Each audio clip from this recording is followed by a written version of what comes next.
So tonight they've shown their true colours. They have voted against making their own energy company accountable. And if he cannot even stack up his own election promises, why should we back him on this bill? Labour's big promise was to create Great British Energy, a plan they said would cut £300 off your energy bills by 2030. Sounds great, right? But now, Labour MPs have just voted against making that pledge a priority. Let's break it down. Prime Minister Keir Starmer, Chancellor Rachel Reeves and Energy Secretary Ed Miliband have all backed this ambitious plan. They've promised a British-led energy powerhouse that will make life cheaper by slicing those painful bills. But what's really happening behind the scenes? Shadow Secretary of State for Energy and Net Zero, Claire Coutinho, pulled no punches. Ed Miliband promised Great British Energy would cut bills by £300, she reminded us. But Labour's now dodging this very promise.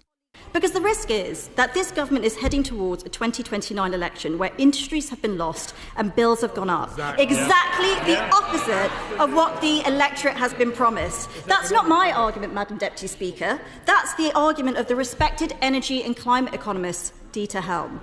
The Secretary of State, whether he's talking about Great British Energy or his plan for a zero-carbon grid in 2030, he likes to talk in slogans, he repeats his political mantras, but he doesn't deal in detail and he doesn't deal in fact. He knows that Great British Energy does not have the power to reduce household bills. That's why tonight he has refused our attempts to hold him accountable for his own promises.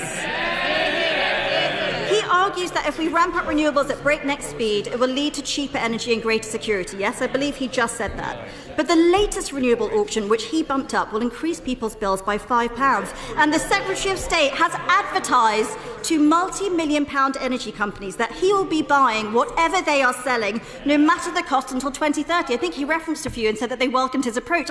I can understand why. He knows that far from cutting bills, his plans will actually increase costs and push us into deindustrialisation. Here's where it gets interesting. The Conservatives pushed an amendment to the Great British Energy Bill, making it a strategic goal to cut household energy bills by £300 by 2030. But Labour MPs voted 361 to 124 against this, with support from the Liberal Democrats nowhere to be seen. And that's not all. Labour also shut down a Conservative proposal aiming to create 650,000 new energy sector jobs by 2030, again voting against it with a 246-vote majority. Labour's Energy Minister, Michael Shanks, defended the move, saying Great British Energy will provide annual reports and keep Parliament updated. He calls it a long-term project, supposedly built to protect bill payers in the future. But what does the long term actually mean for your bills today? We're unapologetic that Great British Energy is a sustainable, long-term plan to protect bill payers. Even GB Energy Chairman Jürgen Meyer isn't making any promises on lower bills. The only way to cut costs, he says, is by boosting renewable energy. But as for actually seeing £300 off your bills, that's apparently up to policy. The exact mechanism for lowering bills, that's beyond our scope. So, is this £300 savings promise just another campaign mirage? Labour voters might be wondering, what happened to all those pledges? And if Great British Energy isn't focusing on lowering bills, what is it focusing on? Drop a comment below. Do you think Great British Energy will actually deliver on its promises, or are we looking at another case of political hot air?